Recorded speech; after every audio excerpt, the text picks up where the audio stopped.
بسم اللہ الرحمن الرحیم۔ 4 سال کی تھی جب امی ابو فوت ہو گئے۔ میری پرورش سگی نانی نے کی۔ 10 برس کی تھی، نانی نے مجھ کو بیانے کی ٹھان لی۔ ایک روز نانی نے کہا، تیرا دلہا آیا ہے۔ اس وقت پڑوسن بیٹھی تھی، اشتیاق سے بولی، ذرا دیکھو تو کیسا ہے۔ تبھی پڑوسن کی آڑ میں نے بھی اپنے ہونے والے دلہا کو دیکھا۔ اوہ میرے خدا، پڑوسن کے منہ سے نکلا، جمیلہ پروین پر اتنا ظلم مت کرو۔ کیا اس بوڑھے سے اس پھول سی بچی کو بیاد ہوگی؟ یہ تو عمر میں اس کے باپ سے بھی بڑا لگتا ہے۔ کس قصور کی سزا تم اس بچی کو دے رہی ہو؟ ایسے ہی تم پر بوجھ ہے یہ تو مجھے دے دو، میں اس کا خرچہ اٹھا لوں گی۔ رشتہ تو جوڑ کر ڈھونڈا ہوتا۔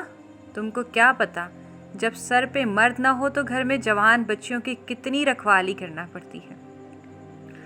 نانی کے اس جواب پہ پڑوسن اپنا سمو لے کر چلی گئی اور میں 10 برس کی عمر میں 60 سالہ آدمی کی بیوی بن گئی۔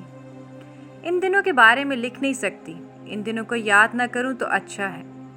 یہ ستم ڈھانے والی نانی 3 برس ساتھ رہیں، اور جب میں 13 برس کی عمر میں ایک بچے کی ماں بن گئی تو اس نے مکمل طور پہ مجھے اس بوڑھے کے حوالے کیا اور خود اپنے گھر چلی گئی۔ اب شعور آ گیا کہ جوانی کیا ہوتی ہے اور جوانی کے کیا ارمان ہوتے ہیں۔ بوڑھا بد مزاج تھا، کبھی پیار بھرا سلوک کرتا اور کبھی میری چھوٹی چھوٹی غلطیوں پہ سخت سزا دیتا۔ تب میں اپنے والدین کو یاد کر کے گھنٹوں روتی تھی، جو مجھ کو پیار کرتے تھے اور ذرا سی تکلیف پہ تڑپ اٹھتے تھے۔ جب میرے شوہر ملک نے دیکھا کہ بچی خود کو سنبھال سکتی ہے اور نہ اپنے بچے کو، تب وہ نانی سے اصرار کرنے لگے کہ آ کر اس کے ساتھ رہو۔ نانی کو بھی یہی چاہیے تھا، تبھی وہ ترنت ہمارے گھر آ بسی۔ اب وہ ساتھ رہنے لگی، لیکن ساتھ رہنے سے میری مشکلات میں کمی کی جگہ اور اضافہ ہو گیا۔ نانی کے رویے میں میری شادی کے بعد بڑی تبدیلی آ گئی تھی۔ وہ نانی سے زیادہ ساس کا کردار ادا کرنے لگی تھی۔ نانی مجھے گھر سے باہر قدم نہ رکھنے دیتی تھی، پاس پڑوس میں بھی جانے کی اجازت نہ تھی، حال دل کسی کو نہ کہہ سکتی تھی، اکیلی زیادتیوں کو برداشت کرتی تھی اور روتی تھی۔ اللہ سے رو رو کے فریاد کرتی تھی کہ تو ہی ان دونوں کے دل میں میرے لیے رحم ڈال دے، پھر ملک اور نانی سے میری جان چھڑا دے۔ وقت کے ساتھ ساتھ میں ذہنی مریضہ ہوتی جاتی تھی۔ خود پر اس عمر میں جبر آسان نہیں ہوتا۔ بیٹھے بیٹھے دل میں عجیب و غریب سے وسوسے آنے لگتے، کہیں گھر کی چھت مجھ پر نہ گر پڑے، کہیں زلزلہ نہ آ جائے۔ امنگیں جنم لیتی اور اسی لمحہ دل میں دفن ہو جاتی تھی۔ پھر میرے شوہر کو احساس ہونے لگا کہ مجھ پر ظلم ہوا ہے اور اب اس کا ازالہ ہونا چاہیے۔ تبھی اس کے رویے میں تبدیلی آنے لگی۔ وہ میرا خیال رکھنے لگا، مجھ سے پیار کرنے لگا، اور اب نانی کو بھی اس کی زیادتیوں پر برملا ٹوک دیتا کہ اماں تم چپ رہو، میری بیوی کو ڈانٹنے ڈپٹنے کی کوئی ضرورت نہیں ہے۔ اب وہ میرے لیے پھل فروٹ اور کھانے پینے کی اشیاء لاتا اور جوڑے میک اپ کا سامان، غرض ہر طرح کی آرام و آسائش دینے لگا۔ مگر میرا دل اس کی طرف مائل نہ ہو سکا۔ مجھ کو اپنے ہم عمر جیون ساتھی کی آرزو رہنے لگی، جو میرے جیسا ہو، مجھ سے ہنسے بولے اور ہم زندگی کا لطف لے سکیں۔ وقت گزرتے دیر نہیں لگتی، یوں میں 2 بچوں کی ماں بن گئی۔ اچانک اچھی بھلی زندگی میں نانی کی نادانی سے بھونچال آ گیا۔ ہوا یوں کہ جانے کیسے نانی کو یہ خیال آ گیا کہ گھر بدلنا چاہیے، یہ گھر چھوٹا ہے۔ اس نے رات دن ملک کے کان کھانے شروع کر دیے۔ ملک پرانا محلہ چھوڑ کے کہیں اور نہیں جانا چاہتا تھا، کیونکہ یہاں سبھی جان پہچان والے لوگ رہتے تھے، جبکہ نئی جگہ کا پتہ نہیں ہوتا وہاں کس قسم کی آبادی ہو۔ آخر وہ دیوار کھڑی ہو گئی، جس کو مجھے بعد میں پھلانگ کر بچوں کی بربادی کو آواز دینا پڑی۔ میرے شوہر نے نانی کے کہنے پہ دوسری جگہ کرائے کا مکان لے لیا۔ یوں ہم لوگ نئے مکان میں منتقل ہو گئے، مگر یہ تبدیلی سخت نقصان دہ ثابت ہوئی۔ جس مکان میں ہم شفٹ ہوئے، اس کا ایک حصہ مالک مکان کے پاس تھا، جس میں اس کا جوان سالہ بیٹا اظہر رہتا تھا۔ وہ نہایت بد چلن آوارہ قسم کا لڑکا تھا۔ ہر خوبصورت چہرے پہ اس کی نظر ہوتی تھی، ہر حسین لڑکی کو دیکھ کے پھسل جاتا تھا۔ पढ़ाई से ज़्यादा इसका दिल इश्किया गानों में लगा रहता था। एक दिन जब मैं सहन में कोई काम कर रही थी, अज़हर ने अपने कमरे की खिड़की से मुझे देख लिया। इसका कमरा बालाई मंजिल पर था और खिड़की से हमारे सहन का मंजर साफ नज़र आता था। मुझको देख के वो महवर सा हो गया, क्योंकि मैं बहुत खूबसूरत थी। मैं 2 बच्चों की माँ होकर भी एक दोशीज़ा नज़र आती थी। मुझको देख के कोई न कह सकता था ये शादीशुदा और 2 बच्चों की माँ है। इसने खिड़की से खांसा और जब मैंने ऊपर निगाह की, एक फूल सहन में गिरा दिया। ये सोचकर मैंने इसके सामने फूल उठा के कूड़े में डाल दिया कि वो मुझसे नाउम्मीद हो जाए और ऐसा वैसा ख्याल अगर दिल में है तो तौबा कर ले। मगर वो नाउम्मीद नहीं हुआ। मेरी इस हरकत ने इसके शौक़ आवारगी को और मज़ीद बढ़ा दिया। बस अब इसके बाद इसने ये वतीरा बना लिया, जब मैं सहन में होती और नानी अंदर कमरे में ऊँघ रही होती, वो खिड़की में आके खांसता और फूल सहन में गिरा देता। मैं भी इंसान थी, आखिर कब तक दामन बचाती। अब वो जिस रोज़ नज़र न आता, निगाहें इसको तलाश करने लगती थी। दिल बुझा बुझा सा रहता। ज़िंदगी में कोई बड़ी कमी महसूस होती, ना चाहते हुए भी इसके ख़यालों के दाम में आती गई। शामत अमाल के मालिक मकान ने मलिक से कहीं ये कह दिया कि मेरा बेटा तालीम की खातिर यहाँ शहर में है। मकान अपना है, मगर इसको खाने पीने की परेशानी रहती है। मुसलसल होटल के खाने से मैदे में तेज़ाबियत हो गई है और बीमार रहने लगा है। मलिक ने जवाब दिया कि अपना घर है, परेशानी की क्या बात है, खाना अज़हर को हमारे घर से मिल जाएगा। मालिक मकान खुश हुआ, कहने लगा जब तक मर्ज़ी रहे, मैं आपसे मकान खाली करने की बात ना करूँगा और किराया भी ना बढ़ाऊँगा।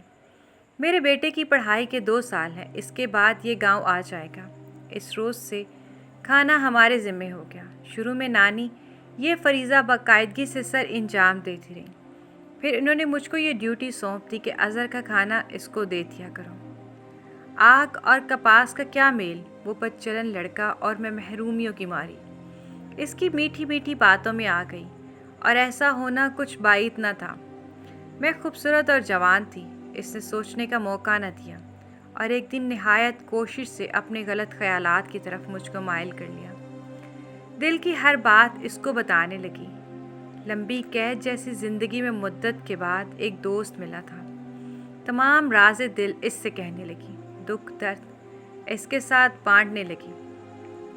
लगता ये था कि अभी मेरी नई ज़िंदगी शुरू हुई है। बरसों पुराने समझौते का सारा कर्ज उतार दिया। ख्वाहिश का अगला घूंट पीकर जीने वाली को गोया अरसा बाद ऑक्सीजन मिली थी। लिहाजा अज़हर के उकसाने पे बग़ैर सोचे समझे अपने नन्हे मुन्ने प्यारे बच्चों को छोड़कर इसके साथ घर से निकल गई।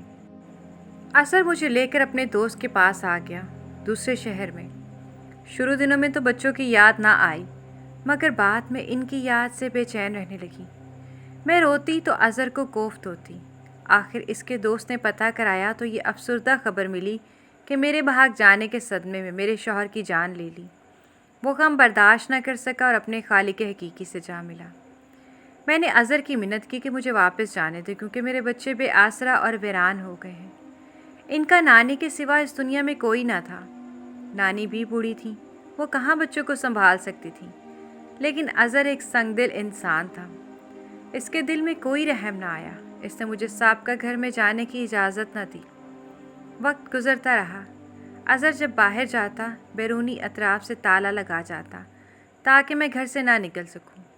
मुझको मेरे बच्चों की खबर देने वाला कोई ना था। 4 बरस ऐसे ही रोते सिसकते गुजर गए। इस दौरान एक बच्ची ने जन्म लिया, मगर चंद रोज़ ही ज़िंदा रही। मैं फिर से तन्हा हो गई। अब उठते बैठते जागते सोते हर दम यही दुआ लबों पे होती है, अल्लाह मुझे मेरे बच्चों से मिला दे। तो उतर से मांगी दुआ जो दिल से निकलती है कभी न कभी कबूल हो ही जाती है।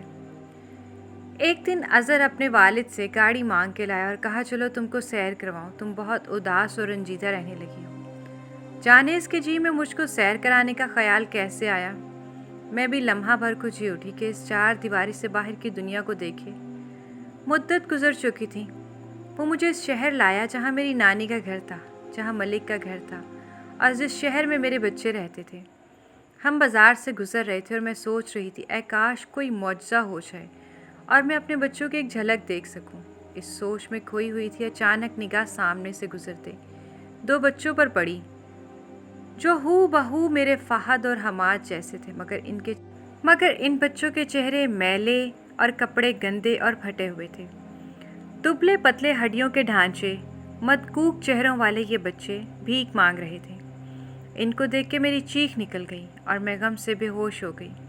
होश में आई, अपने आप को घर में पाया। अज़र मुझे बेहोश को घर में बिस्तर पर लटा के और बैरूनी दरवाजे को ताला लगाकर न जाने कहाँ चला गया था। तभी मैं उठ के दीवारों से सर टकराने लगी। मेरी चीखें पड़ोस में गईं तो उन्होंने दीवार के साथ सीढ़ी लगा ली और पूछा क्या हुआ है। मैंने रो रो के कहा कि खुदा के लिए मुझे यहाँ से निकालो, मैं अपने बच्चे देखना चाहती हूँ। पड़ोसन बोली, यहाँ से निकलोगी तो कहाँ जाओगी? पड़ोसी के दबाव पे अज़र मुझे मेरे साहब का घर ले गया, जहाँ ताला पड़ा हुआ था। नानी के घर पे भी ताला था। पड़ोसियों ने बताया तुम्हारी नानी का इंतकाल हो गया, तो कुछ दिन हमने तुम्हारे बच्चों को संभाला। एक दिन वो घर से बताए बगैर निकले और फिर वापस नहीं आए। हमने बहुत ढूंढा, न जाने किधर चले गए हैं।